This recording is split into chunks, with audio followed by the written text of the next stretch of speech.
Well, we've seen cryptocurrencies all over the mainstream news in the past few months. The spectacular rise and then the fall over the last few weeks has brought them into focus. Now, the issue around cryptocurrencies is not whether or not you believe in the end of fiat or the blockchain technology or whether it's a commodity or a currency or a store of wealth. The big issue is really the tax issues and whether or not the tax man is going to be claiming his piece of the pie. Now, tax consultants have warned that the South African Revenue Service is starting to audit cryptocurrency investors and demanding that they provide proof of transactions from the various crypto investment platforms that they use, be it Vala or Luna or any of the others. So we've invited Thomas Lobban, legal manager for Cross Border Taxation at Tax Consulting South Africa, to talk crypto tax. Thomas, how are you doing? Good, Michael, and yourself? Very well, thank you. And, crypto has obviously been smashed in recent days, but that merely means we're likely to see more dip buys. And so I think tax issues, as well as more people start trading these instruments, are vitally important. What is SAR's view at this stage on crypto and tax? Firstly, agreed on the whiplash. Secondly, SARS is looking at cryptocurrency as an avenue for revenue collection right now more than ever, and quite rightfully so.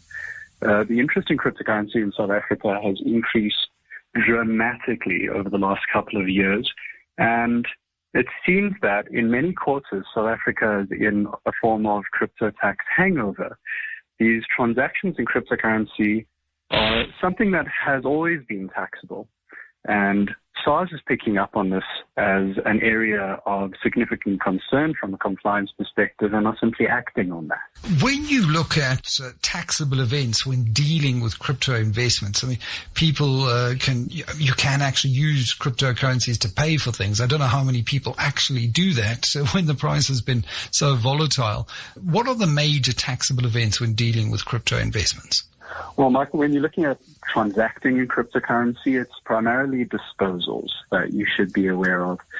Selling cryptocurrency for fiat, a legal tender, that's something that will generally result in a tax event, as well as exchanging cryptocurrency for other cryptocurrency, or as we're seeing nowadays in the form of what's called decentralized finance, earning interest in the form of cryptocurrency as well is something that will result in a tax implication. So, for example, if you're converting from cryptocurrency to fiat, you'll incur some kind of normal income tax or capital gains tax, depending on whether you're trading or investing here.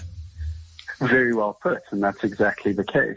I mean, if you were to think about it, in the context of a house, you buy a house, you sell that house. Either you've sold that house as somebody who buys and sells houses, or you did that as a capital investment over time. It really does depend. But once you've disposed of cryptocurrency being an asset for tax purposes, that's when you need to look at what the tax implication is. And that's something that's best done beforehand, rather than after the fact. And when it comes to mining cryptocurrencies, I think in South Africa, the moment that you mine a crypto a token or whatever they're called, be it Doge or whatever it is, the market value of that coin would then surely be added to your income because you are deriving some kind of income. So is that taxable as income tax if you're a cryptocurrency miner? Well, mining has become a very broad term in recent years, but yes. Generally, when you mine, you do it for a reward. And when that reward is allocated to you, say you have an unconditional right to that rewarded cryptocurrency or amount, or you actually receive that, that will generally be taxable at that juncture. And if you're somebody who's mining in particular, then that would generally be seen as revenue in nature because you're specifically mining to get a profit from it, akin to a trade. Right. When it comes to SARS actually being able to track these various transactions, considering the anonymity of cryptocurrencies, what capacity and capability does SARS have to really crack down in this area?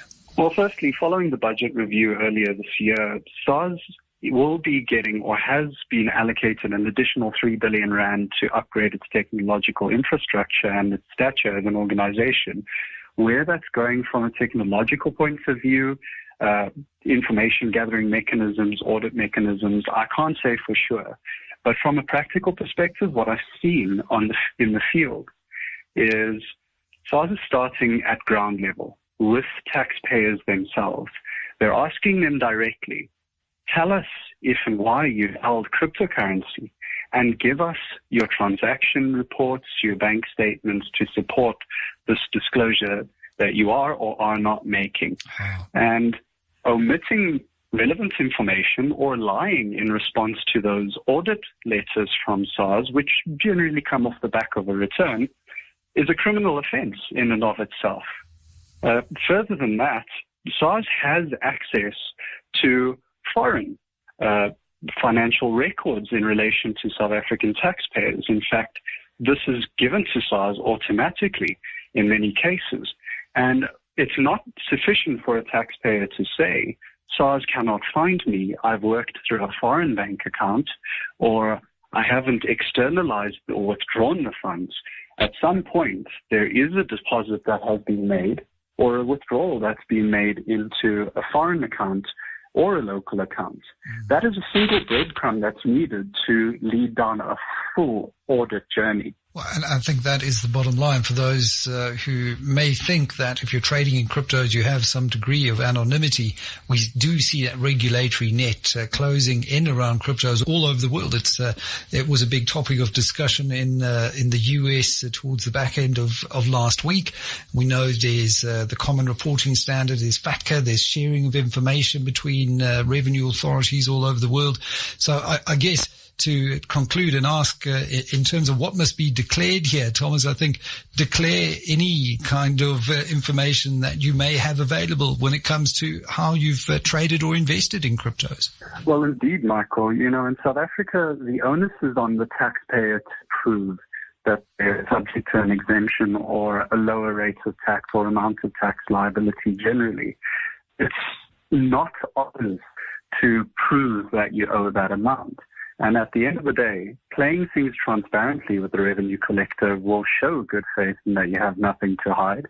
You're trying to take the correct position and can only count in your favor from a sustainability point of view, rather than being caught red-handed sometime after the fact. Thomas Lobban, Legal Manager for Cross Border Taxation at Tax Consulting South Africa, with the brass tacks on crypto tax.